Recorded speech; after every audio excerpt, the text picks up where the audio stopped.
Hello, I'm Ben, and today I have an unboxing coming from Meffert's Puzzles and Games, and I'm very excited about it. So let's go ahead and open it up.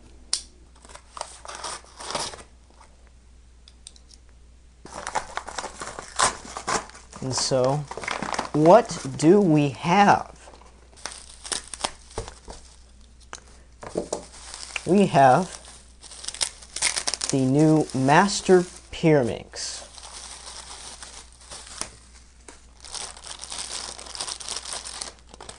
And here it is. Alright, so here is the puzzle close-up, and it was designed by Adam G. Cowan and Timur Evbatirov, and mass-produced by Meffert. I'm very glad that the puzzle is pillowed. I honestly prefer pillowed tetrahedrons over regular ones, like my pillowed Master Morphics, and that's because if a tetrahedron isn't pillowed, I find that the angles on it, as well as the size of the puzzle, is large and the angles are very sharp, and it's not really fun to hold in your hand. But with slight pillowing like this, it's very slight, by the way, it's just very subtle, as you can see, even less than the Master Morphics. It's very nice to hold in your hand. It also reduces the size of the puzzle greatly. So yeah, this is it. So let's go into first turns. Oh wow, it's not bad at all. It is a little stiff, but these tips are very smooth, I find. I found that most people, when they get a Professor Pyraminx, that these tips are very clicky and catchy. No, this is very smooth. Let's try this second layer. Oh, very nice. It's better than I expected. And now let's try the third layer. This one is the most stiff, and it is a little catchy, but that's quite alright. Let's try some of these other layers.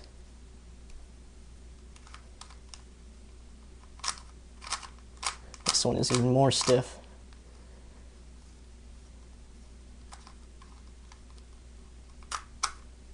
Wow, this one's pretty stiff. And then this one.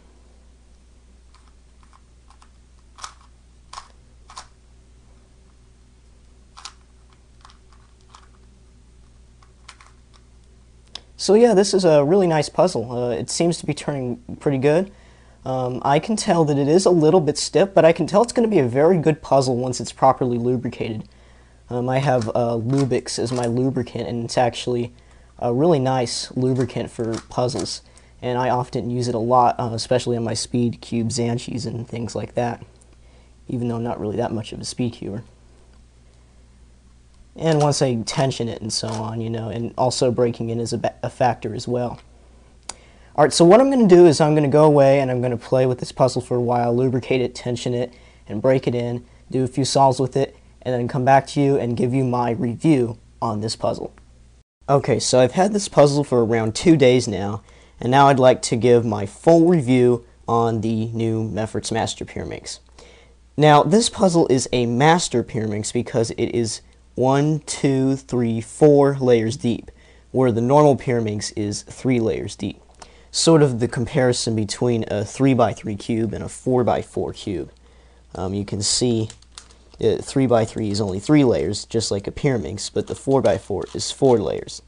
So as the Rubik's Cube is to the Master Cube, the Pyraminx is to the Master Pyraminx. And now I'd like to start with some size comparisons. Here it is compared to a regular 3x3, and it is quite a bit taller. And a 4x4. As you can see, this puzzle is a little bit larger.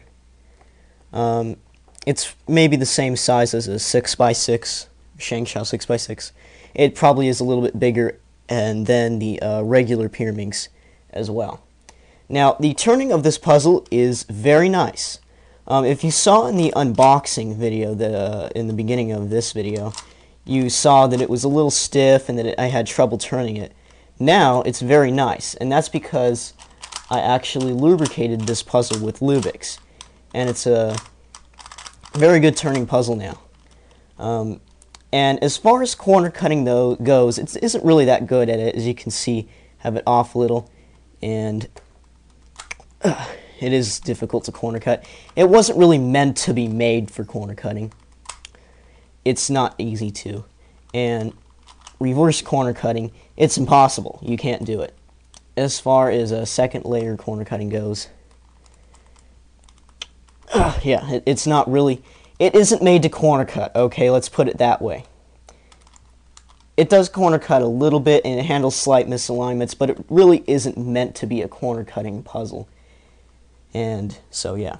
Now the mechanism of this puzzle is based on the Jing's Pyraminx, which is therefore after that based on the Skube, which is a deep cut corner turning cube. And the way that a Skube works as its mechanism is these pieces have these little tabs that fold and lock under certain forward corner group that has hooks to go to the core, and these other ones are floating. And with the Master Pyraminx, it's very similar to that. This set of 3 pieces right here is essentially the same as the centerpiece on the Jing's Pyraminx or on the Skube. It's just been split, as you can see, into different pieces, sort of like on a 5x5, so that this can turn freely. And so it's a really simple mechanism, but it does work really nicely.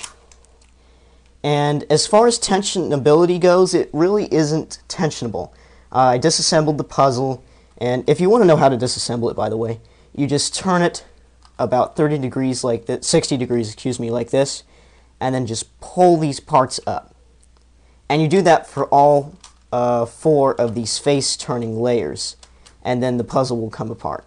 It isn't tensionable as far as I'm concerned. I tried to take it apart and tension it, but there weren't any really openings that I could see or caps that could be taken off to tension the puzzle. So it really isn't tensionable. The only way to make it really good is breaking in and lubrication. Now, as far as sticker quality goes, it's the same as the fluorescent stickers that you find on most of Meffert's puzzles. With this Skube with fluorescent stickers, it's actually identical to the stickers on this puzzle. And these actually are fluorescent stickers, so in white light this thing really glows brightly, and it's really easy to distinguish the sticker colors, especially when it's all mixed up. Now, I do have one problem with this puzzle, and it is a little disappointing, is some of these tips, when you try to turn it, let's see if I can make this happen. You see that? See how sometimes that outer tip doesn't actually turn with the face? See? Kind of hard to see, but yeah, you get the idea. And sometimes when you turn these faces, the opposite tips turn with them. You see that? So sometimes these tips can actually get out of misalignment a lot when you're trying to solve the puzzle. Even with these deep cuts, as you can see, it's very misaligned when I didn't even turn the tip at all. So that is one little problem with this puzzle, but it doesn't really make too much of a difference, because no matter if these tips are misaligned or not, you can still turn the puzzle just fine. And there's no real misalignment issues if that ever occurs. I tried solving this puzzle myself, and I did figure it out. I created 2 methods for this puzzle. The first method is a reduction that reduces it to a Jing's Pyraminx by pairing up these edge and center pieces together. And this is the method that most people use actually for these higher order Pyraminx puzzles. But another method I came up with was to solve it like a Skube, which is solving these middle edge pieces, corners and tips pieces, and then using commutators to permute all of these small edges. And then you just twist the tips and it's done. And so that method does take a little bit longer, and I honestly prefer the reduction method. But both methods are pretty easy to learn and they work quite well. And I'm going to create a tutorial on how to solve this puzzle in the future. So what's the verdict on the puzzle? What do I think? Well, I think it's a great puzzle. It turns very nicely. It's very fun to play with. It's very fun to solve. It's not easy to solve, but it isn't difficult to solve either.